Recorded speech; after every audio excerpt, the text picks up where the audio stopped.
as a kid growing up. I had that emotional problem. And one night somebody gave me that drink of moonshine whiskey. And immediately those problems disappeared. And that great, exciting, in-control feeling came over me. And I was allowed to ask that girl to dance, take her home, and get in the back seat of that 36 Chevrolet. It answered my problem that night. My mind immediately recorded what it did for me. The next time I got into a solution where I didn't feel right, things were not right, my mind said, if you could find a drink, you'd feel better. And I found a drink of whiskey, and God, the magic happened the second time. In other words, alcohol became the solution to my emotional problems. Now, if I had been non-alcoholic and that worked for me, that would have been great. But I also had that physical allergy over there on that side. And when I had the problem and I used the solution, it sure enough made me feel better, but also it triggered the allergy, and I would drink more than I intended to drink, and I would end up drunk. And I would repeat that cycle over and over and over and over and over again. The mind causing me to drink, the allergy causing me to get drunk, the emotions after coming off the drunk to feed the mind caused me to drink. And the drink then would trigger the allergy, and as time went by, it got worse and worse and worse. Because this is a progressive illness, the drinking would become harder and harder, the trouble would become more and more, the restlessness, irritability, guilt, remorse became more and more, the emotions became worse and worse to trigger the idea of taking the first drink. The mind destroying the body and the body destroying the mind. Now, somewhere down the line, I said to myself one day, Charlie, you're going to have to do something about your drinking. Now, I didn't say you're going to quit drinking. I said you're going to have to do something about your drinking. So the first thing we alcoholics do to do something about our drinking is we decide we're going to control our drinking while drinking. Tonight, we're just going to have 2 beers. We're just going to have 2 drinks. Go to the liquor store and buy half a pint because nobody can get drunk on a half a pint. And I spent 3 or 4 or 5, 6 years trying to control my drinking while drinking. Anybody in here ever try to control your drinking while drinking? Well, now I can see why that would not work because of the allergy. Now, after 4, 5, 6 years of trying to control my drinking while drinking, I said to myself one day, Charlie, I don't believe you can drink anymore. It took me a long time to realize it. But I said, I don't believe you can drink anymore. So what do we alcoholics do when we finally decide we can't drink anymore? We trot out the most useful tool we have. We put it right there, and it's called willpower. And we say, sick 'em, Will. We're through with that drinking. We'll never take another drink as long as we live. Now, believe me, you people that are non-alcoholic, when we say we're going to quit drinking, that is exactly what we intend to do. You see, we are strong-willed people. We can use our willpower to handle all other problems, and we assume that we can use willpower here, and we really intend to quit drinking. Now, as the days went by, I haven't done anything about my emotions, by the way. I would just quit drinking. And as the days go by, these emotions begin to build up. The fear, the guilt, the remorse, the shame, the worry, the depression becomes worse and worse. Now, it's not the big things in life that kill us. It's the things that all people have to go through on a daily basis in life. It's getting up every damn morning and going to work. It's a bitching wife. It's a griping husband.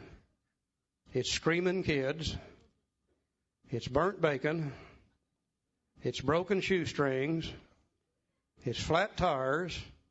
All the things that everybody has to go through, and these emotions start building up. Now, after a while, the mind says, a drink would make you feel better. But remember, I put willpower in here. And willpower said, no, sirree, we're not going to drink. We've quit. And that day we don't drink. The next day the emotions are still here. And they're building up a little higher and a little higher and a little higher. And it said, God, a drink would make me feel good. And the mind said, no, sirree, we've quit drinking.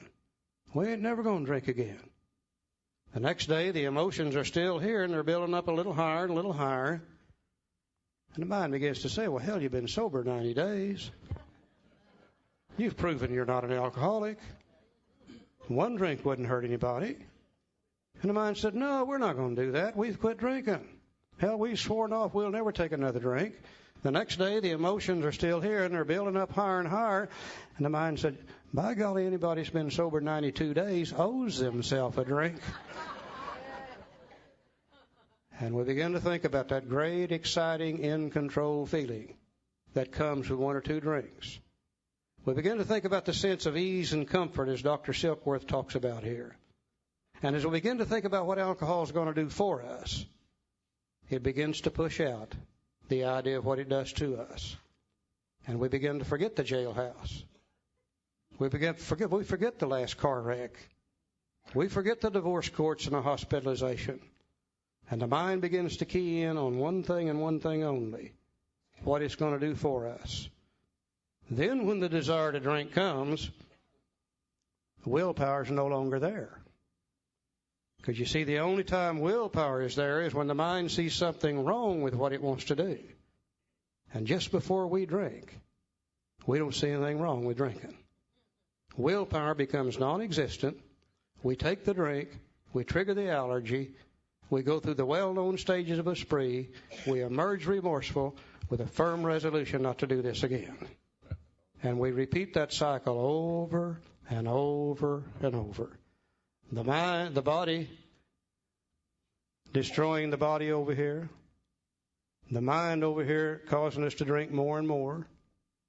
And if you can't safely drink because of the body, and if you can't quit because of the mind, then you become absolutely powerless over alcohol. And that's our problem. Now, if you're going to solve a problem, you've got to be able to attack it somewhere. I can't attack it over here. Can't do nothing about that. Maybe I can attack it over here. If I could find a way to live where I could be sober and not be restless, irritable, and discontented.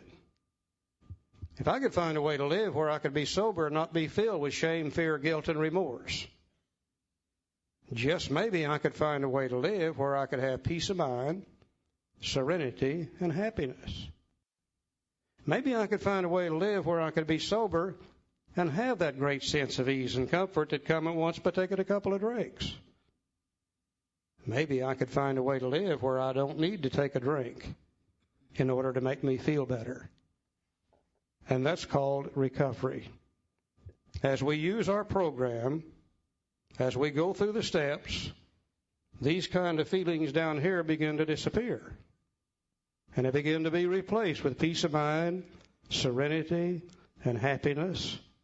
And under those conditions, our emotions do not build up to the level that suggests we take a drink to feel better, because we already feel better. That's what the 12 steps of Alcoholics Anonymous do for us. Fellowship alone will not bring that about. The program will. Let's read the very next statement in the big book. And he says, on the other hand, and strange as this may seem to those who do not understand, once a psychic change has occurred, the very same person who seemed doomed, who had so many problems he despaired of ever solving them, suddenly finds himself easily able to control his desire for alcohol. The only effort necessary being that required to follow a few simple rules.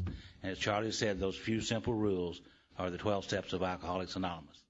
And our book says that in the 12 and 12, if practiced as a way of life, will expel the obsession to drink and make the person happily and usefully whole. And that is called recovery. And that's exactly what the 12 steps of Alcoholics Anonymous is all about.